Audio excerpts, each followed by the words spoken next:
always felt that it was silly for Australia not to have one of its own citizens as our head of state. We are disconnected from the baggage of history. That's contributed directly to this being our moment. The one thing that is also clear from all of the polls is that an overwhelming majority of Australians do not want to keep the British monarch as our head of state. Here in Sydney, just a week to go before Australia votes on whether to get rid of the Queen and embrace a republic. The very fact of the vote is being seen by some here as symbolising a dramatic crossroads between the old and the new Australia. The White Australia policy ended 26 years ago. Already there are 120 significant ethnic groupings in this country. So what is the new Australia? A figment of a few glitzy Australian film directors' imaginations, or a bold, assertive nation at ease with itself and with the confidence to lead peacekeepers into neighbouring East Timor? Nowhere identifies stereotypical suburban Australia better than Ramsay Street, even if in reality it is called Pin Oak Court. This is the street that stars in the TV soap Neighbours. So is this where you find the real Australian? Is Neighbours' star character Harold Bishop it? Oh God, I hope not. No, I don't think so. He reflects the moral standards of an age gone past, I think a lot of older Australians might agree with his outlook on life. I mean, I think I do too. I mean, let's face it. Is he a monarchist? I don't think so. No, I think he's a real Australian. I mean, to us outsiders, he is good old white Australia. Is he? He is. Yet he would he would carry a banner down any main street for multiculturalism. He would indeed. Would he? Oh, my word, he would, yes. But that's a huge contrast from, say, 20 or 30 years ago. To Australia 20 or 30 years ago? Yeah. Yes, very much so, my word. But we have been introduced to the world in the last 20 to 30 years. Next year's Olympics in Sydney, perhaps the most obvious statement of Australia's coming of age. But it cuts across many facets of Australian life. Peacekeepers in East Timor, not just peacekeeping, but leading the entire multinational endeavour.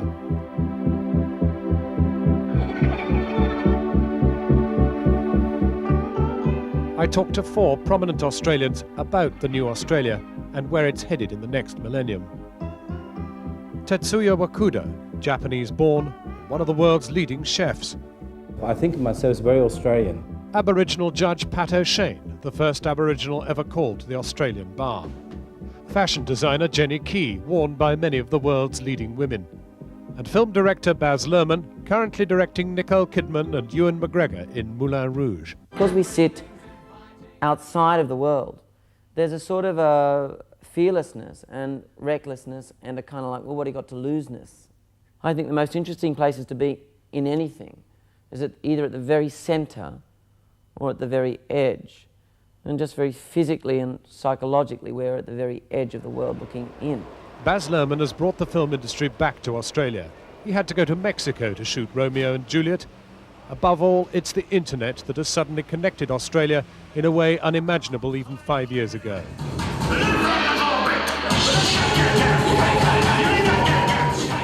Luhrmann's technicians, actors, musicians no longer feel they've left the rest of the world in order to be here.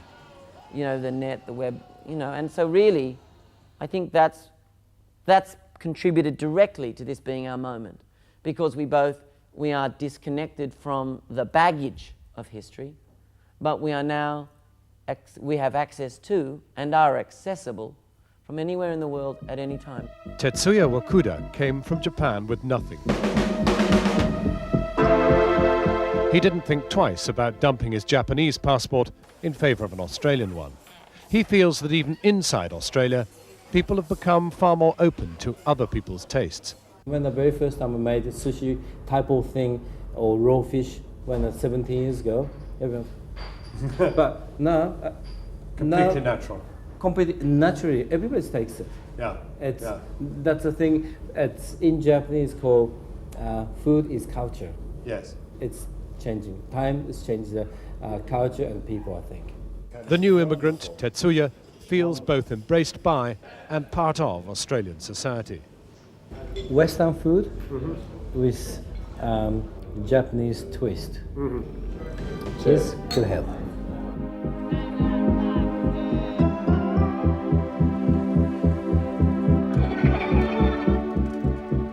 But in Sydney's Aboriginal ghetto, the people who were here all along do not yet feel either embraced or part of Australian society. This is the abiding scar that the new Australia, the Olympics, the architecture, the film sets are leaving behind. I don't think that those kinds of physical aspects of the developing Australia in any way signal advancement for Aborigines. Far from it. If anything, far too much of very valuable resources are allocated to those kinds of materialistic issues instead of in fact dealing with those social indicators, particularly health. Judge O'Shane told me that on average Aboriginals die 20 years younger than other Australians. To her, it will take much more than the current efforts of reconciliation and any talk of getting rid of the Queen. I don't have any illusions that if we became a Democratic Republic of Australia tomorrow, that all Indigenous health problems, education problems, housing, employment, etc. are going to be rectified. No way. We still have to deal with governments and make sure that they implement the kinds of socially proactive programs which are going to ensure that Aborigines, like other Australians, have their place in the sun. From Aboriginal pain, from old white Australian neighbours to Oriental noodles, this is a society in change, already multicultural and still travelling towards something increasingly distinctively Australian. Jenny Key's art, though authored by a half-European, half-Chinese hand, does pay tribute to Indigenous Australia and Aboriginal forms. Though a fashion designer, she has forsaken the pace of the city for the outback. You luscious, beautiful Waratah. She's a beauty. She's queen of the bush. She sees herself as the embodiment of this new Australian. And perhaps she's right. Well, I am an Australian. I am actually what Australia is going to be like in the next 50 years. I mean, we are part of the Asian basin. We are part of Asia. And I think I represent fully I'm Anglo-Saxon, I'm European, and I'm Asian. And I think that is, Australia's future.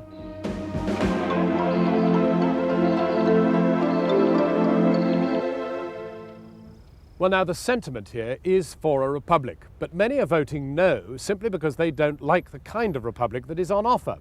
The man leading the Republican movement is Malcolm Turnbull, the lawyer in the notorious Spycatcher case in which Big Brother Britain tried to stop publication of an old MI6 spooks book. I caught up with Mr. Turnbull earlier today in his office.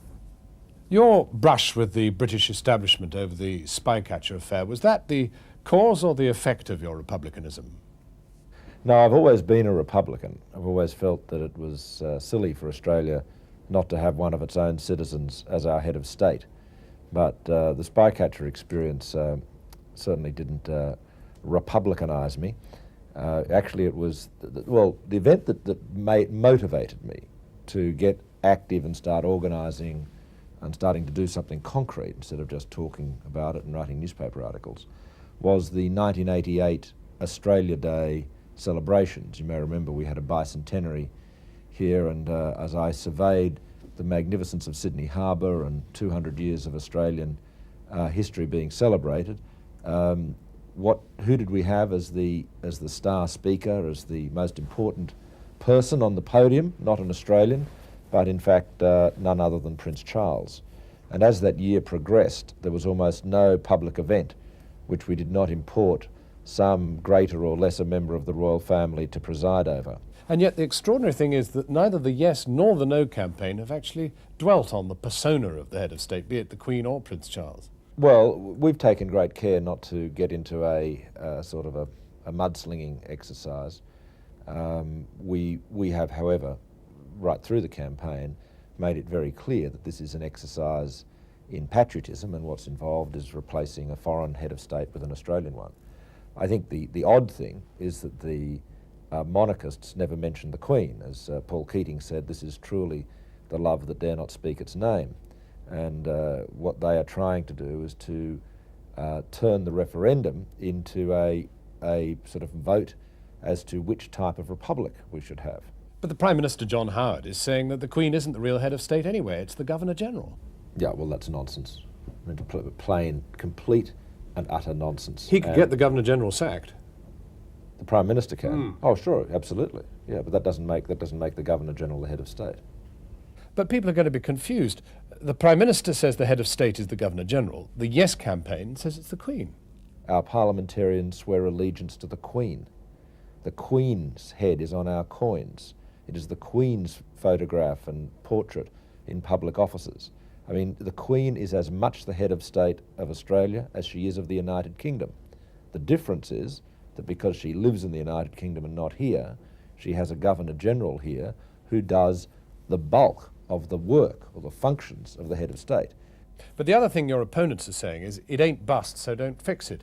Surely a country that is robust and assertive enough to throw leadership into taking peacekeeping forces into East Timor doesn't need to query who its head of state is.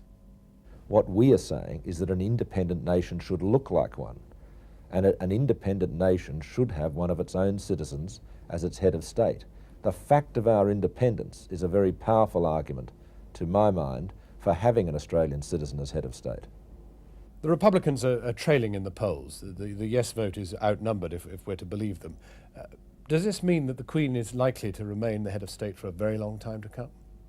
I have no doubt that if there is a no vote cast, the monarchy will remain in place in Australia for a very, very long time. It will be I might say it'll be a tragedy if that is to occur, and no courtesy to the Queen. Because the one thing that is also clear from all of the polls is that an overwhelming majority of Australians do not want to keep the British monarch as our head of state. The Queen, as head of state, is unwanted by Australians. Can I just ask you one more question? I mean, you've crossed swords with the British, you know the system. To what extent do you think if she is divested of her powers in Australia, it'll have a knock-on effect back there?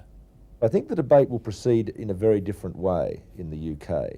And my own feeling is that the British monarchy will survive for a very, very long time in the UK. I think the difference is that in the UK it will survive because people want it. In Australia it will only survive because Australians have not been able to agree on what to put in its place. Malcolm Turnbull. And that's it for now from Sydney. Tomorrow night, Malcolm Turnbull and other prominent Australians, both for and against the Republic, will join in a forceful debate for Queen or country here on Channel 4 at 6:30. I hope you'll join us for an hour of Australian argument that may well tell us more about ourselves than we ever knew. For now, back to London.